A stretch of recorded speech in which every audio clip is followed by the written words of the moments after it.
ಅದರಿಂದ ನಮ್ಮ ಬೆಳಗಾವಿನ ಹೆಸರು ಹಾಳಾಗಬಾರ್ದು, ಅದರಿಂದ ನಮ್ಮ ಕರ್ನಾಟಕ ರಾಜ್ಯದ ಹೆಸರು ಹಾಳಾಗಬಾರ್ದು. ಎಲ್ಲೂ ಏನಾಯಿತು ಅಂದರೆ ಪಟ್ ಖುಷಿ ಸೋಷಿಯಲ್ ಮೀಡಿಯಾ ಇದೆ, ದಿಲ್ಲಿಗೆ ನ್ಯೂಸ್ ಹೋಗುತ್ತೆ, ಅಮೆರಿಕಾಗೆ ನ್ಯೂಸ್ ಹೋಗುತ್ತೆ, ಯುರೋಪ್ಗೆ ನ್ಯೂಸ್ ಹೋಗುತ್ತೆ. ಮತ್ತು ಈ ಅಧಿಕಾರಿ ಇದ್ದಾರೆ, ಎಲ್ಲ ಇದ್ದಾರೆ, ನೀವು 1-2 ವರ್ಷ ಮಾಡ್ಕೊಂಡು ಹೋಗ್ಬಿಡ್ತಾರೆ.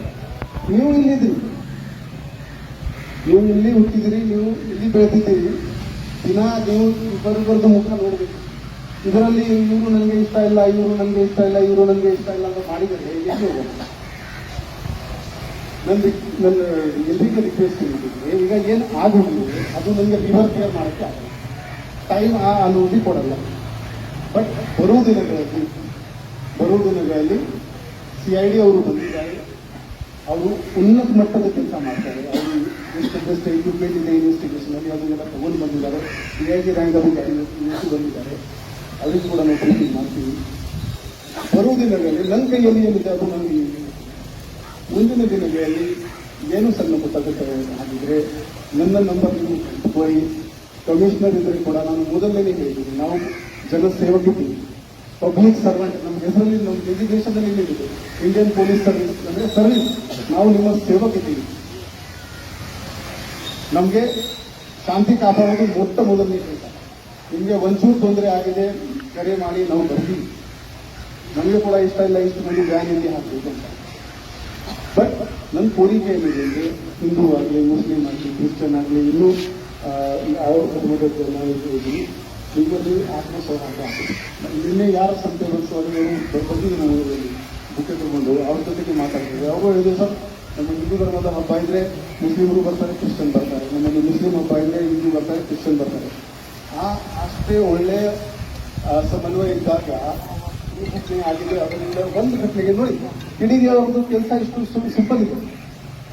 ಅವನು ಮಾಡೋನು ಒಬ್ಬ ಇರ್ಬೋದು, ಇಬ್ರು ಇರ್ಬೋದು, 3 ಇರ್ಬೋದು. ಅವನ ಕೆಲಸ ಎಷ್ಟು ಈಸಿ ಇದೆ. ಎಲ್ಲಿ ಒಂದು ಕಲ್ಲು ಹಾಕಬೇಕು, ಇಲ್ಲಿ ಡ್ಯಾಮೇಜ್ ಮಾಡಬೇಕು.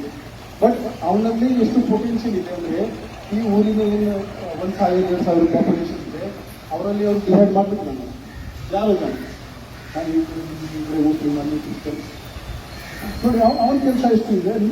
ನಾವು ಎಷ್ಟು ಜಗಳ ಮಾಡ್ತೀವಿ, ಅವನಿಗೆ ಅಷ್ಟು ಪ್ರೋತ್ಸಾಹ ಆಯ್ತು. ನಿಮ್ಮ ಮಕ್ಕಳು ಹೋಗ್ಬಿಡೋದು, ರಾತ್ರಿ 3 ಗಂಟೆಗೆ 4 ಗಂಟೆಗೆ ಹೋಗ್ತಾರೆ. ನಾವು ಇದು ಮಾಡಿಲ್ಲ ಅಂದರೆ ಭವಿಷ್ಯದಲ್ಲಿ ಇದು ಆಗಿಲ್ಲ. ತನಿಖೆ ಬಗ್ಗೆ ನಿಮಗೆ ಕೆಲವು ಕಂಪ್ಲೇಂಟ್ಗಳಿದೆ. ಮತ್ತೆ ಅದೇ ನಮಗೆ ರಿವರ್ ಕೇರ್ ಮಾಡೋಕ್ಕೆ ಆಗಲ್ಲ, ಏನಾಗಿದೆ. ಬಟ್ ಅಮಾಯಕರಿಗೆ ಯಾವುದೂ ತೊಂದರೆ ಆಗಲ್ಲ, ಅದು ನನ್ನ ಜವಾಬ್ದಾರಿ. ಈ ಊರಿನ ಮಕ್ಕಳು ಒಳ್ಳೆಯ ಶಿಕ್ಷಣ ಪಡೆಯಲಿ, ಡಾಕ್ಟರ್ ಆಗಲಿ, ಇಂಜಿನಿಯರ್ ಆಗಲಿ, ಬಿಸ್ನೆಸ್ ಮ್ಯಾನ್ ಆಗಲಿ, IAS ಆಗಲಿ, IPS ಆಗಲಿ, ನಮಗೆ ಎಲ್ಲರೂ ಆ ದಿಕ್ಕಿನಲ್ಲಿ ನೀವು ಪ್ರಯತ್ನ ಮಾಡಬೇಕು. ಇದು ಎಂಡ್ಲೆಸ್ ಇದೆ. ನೀವು ಹಾಗೆ ಹೇಳಿದಿರಿ, ನೀವು ಹೀಗೆ ಹೇಳಿದಿರಿ, ಬೆಳತಾ ಇರ್ತದೆ. ದಯವಿಟ್ಟು ಇನ್ನು ಮುಂದೆ ಕೂಡ ಹಬ್ಬಗಳು ಇರುತ್ತೆ, ಎಲ್ಲರೂ ಶಾಮೀಲಾಗಿ ಒಂದು ಕುಟುಂಬ ಥರ ಇದೆ. ಅದು ನಂದು ನಿಮ್ಗೆಲ್ಲಿಗೆ ಕೋರಿಕೆ. ಒಂದ್ಸಲ ಶಾಂತಿ ಆಗಿದ್ಮೇಲೆ ಮತ್ತೆ ಬರ್ತೀನಿ, ಈ ವಾರಕ್ಕೆ ಮತ್ತೆ ಬರ್ತಾ ಇರ್ತೀನಿ.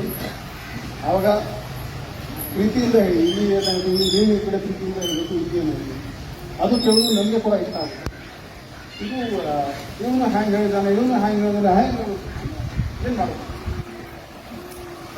ಇಲಾಖೆ ವತಿಯಿಂದ 24 ಗಂಟೆಯಲ್ಲಿ ನೀವು ಯಾವಾಗ ಕರೆ ಮಾಡ್ತೀವಿ, ಅದೇ ಕಮಿಷನರ್ ಆಫ್ ಪೊಲೀಸ್ ನಾನು ಹೇಳ್ತೀನಿ, ನಾನು ಕಾಲ್ ಪಿಕಪ್ ಮಾಡ್ತೀನಿ, ರೆಸ್ಪಾಂಡ್ ಮಾಡ್ತೀನಿ, ಸಿಬ್ಬಂದಿ ಕಳಿಸ್ತೀನಿ. ಇನ್ನೂ ಏನಾದರೂ ಇದ್ರೆ ದಯವಿಟ್ಟು ನಮಗೆ ಹೇಳಿ. ಬಟ್ ಜಗಳ ಅಷ್ಟೇ ಒಂದು ಕೋರಿಕೆ ಮಾಡ್ತೀನಿ. ನಮ್ಮ ಇಲಾಖೆ ವತಿಯಿಂದ ನಿಮ್ಮ ಎದುರಿಗೆ ಧನ್ಯವಾದ. ನಿಮಗೆಲ್ಲ ನನಗೆ ಅದೇ ಟೆನ್ಷನ್ ಇತ್ತು. ಪ್ರತಿಯೊಬ್ಬರು ಹೊಲದಲ್ಲಿ ಕೆಲಸ ಇರುತ್ತೆ, ಕೆಲವರು ಕಂಪನಿಯಲ್ಲಿ ಕೆಲಸ ಮಾಡ್ತಾರೆ. ಅದಕ್ಕೋಸ್ಕರ ನಾನು ಇನ್ಸ್ಪೆಕ್ಟರ್ಗೆ ಕೂಡ ಹೇಳಿದೆ, ಅವರು ಬೆಳಿಗ್ಗೆ 6 ಗಂಟೆಗೆ ಹೇಳಿದರೆ ನಾನು 6 ಗಂಟೆಗೆ ಬಂದ್ಬಿಡ್ತೀನಿ. ಅವರ ಕೆಲಸ ಇದು ಆಗಬಾರ್ದು ಅಂತ. ಅಲ್ಲ, ಅಷ್ಟೇ ನಾವು ಪ್ರತಿದಿನ ಬರುವ ದಿನಗಳಲ್ಲಿ ಹೆಚ್ಚಿನ ಪೊಲೀಸ್ ಕೈಯಾಗಿ ನಾವು ಕೊಡ್ತೀವಿ. ದಯವಿಟ್ಟು ಈ ಊರಿಂದ ನಮಗೆ ಇನ್ನೂ ಒಂದು ಯಾವುದಾದ್ರೂ ಜಗಳ ಆಯಿತು, ಗುದ್ದಾಟ ಆಯಿತು, ಈ ಕಂಪ್ಲೇಂಟ್ ಬರಬಾರ್ದು. ನಿಮ್ಮಲ್ಲಿ ಏನು ಸೌಹಾರ್ದ ಇತ್ತು ಅದು ಹಾಗೆ ಮೇಂಟೈನ್ ಮಾಡಿ. ಸಮಾಜದಲ್ಲಿ ಕಿಡಿಗೇಡಿಗಳು ಇರ್ತಾರೆ, ಅವರಿಗೆ ಅದರಲ್ಲಿ